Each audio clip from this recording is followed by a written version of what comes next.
Hi అండి. ఆగాకరకాయ ఆగాకరకాయ వేపుడు చేస్తున్నాను. చూడండి ఎలా చేసి చూడండి, చాలా బాగుంటుంది. మేమైతే ఇలా చేస్తాను నేను. ఆగాకరకాయలు తీసుకొని శుభ్రం కడిగేసుకొని ముక్కలు కట్ చేసుకోవాలి. చిన్న చిన్న ముక్కలు కట్ చేసుకోవాలి. శుభ్రంగా కడిగేసుకొని ఫస్టే ముచ్చుకలు తీసేసి చిన్న చిన్న ముక్కలు మనకి కావాల్సిన సైజులో కట్ చేసుకోవాలి.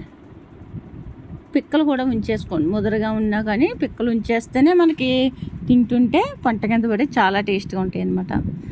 ఈ చేదుగా ఉండవు కదా, చేదు కాకరకాయలు అయితే చేదు వస్తాయి, ఇవి అయితే చేదు ఉండవు.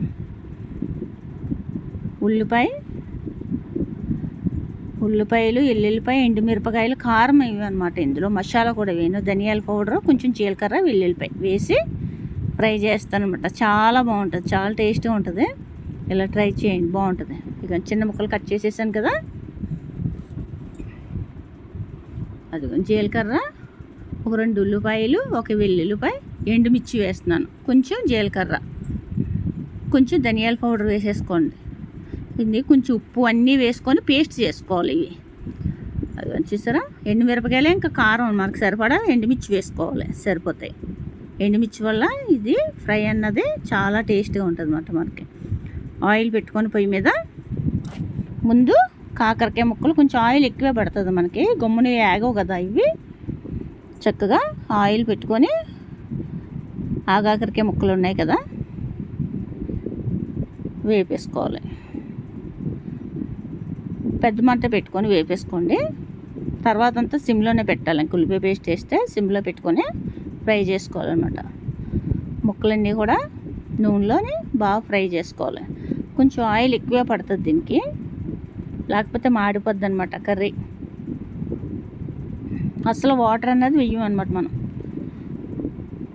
ఆ ఉల్లిపాయ పేస్ట్లోనే ఉల్లిపాయలు, ఎల్లుల్లిపాయలు, 1 స్పూన్ జీలకర్ర, 2 స్పూన్స్ ధనియాలు, 1 వెల్లుల్లిపాయ పాయ వేసేసాను అనమాట. నేను చూసారు ఎలా వేగుతున్నాయో, అంటే అది నురగ వస్తుందంటే గాను నూనె అనమాట. అది నువ్వుల నూనె అంటారు కదా అది.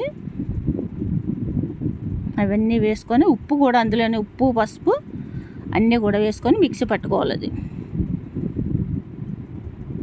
కారం వేస్తే మళ్ళీ టేస్ట్ మారుతుంది. కారం వేసుకోకుండా ఎండుమిర్చితో చేసి చూడండి, చాలా బాగుంటుంది. ముక్కలన్నీ శుభ్రంగా బాగా మగ్గిపోయాక, వేగినాయి కదా, వేగిపోయాక కలర్ రావక్కర్లేదు, ముక్కలు బాగా ఫ్రై, వాటర్ని తీసి పోతుంది కదా కొంచెం, అది పోయే వరకు ముక్కలు వేపేసుకోండి. తర్వాత ఈ ఉల్లిపాయ పేస్ట్ అనేది వేసేసుకోండి. ఉల్లిపాయ పేస్ట్లోనే మనం ఉప్పు, పసుపు, కారం అన్నీ వేసేసాం కదా. గరం మసాలా వేయట్లేదు. గరం మసాలా వేస్తే మళ్ళీ వేరే టేస్ట్ వస్తుంది అనమాట. ధనియాల పౌడర్, జీలకర్ర, వెల్లుల్లిపాయ మాత్రమే వేసాను. చూసారు ఎంత బాగుందో. కొంచెం ఆయిల్ పడుతుంది ఇందులోని, ఫస్ట్ వేసాం కదా ఆయిలే వేసుకోవాలి. చక్కగా వేగింది చూసారా, టేస్ట్ అయితే సూపర్ అనమాట. నా వీడియో నచ్చితే లైక్ చేయండి, షేర్ చేయండి. Thank you.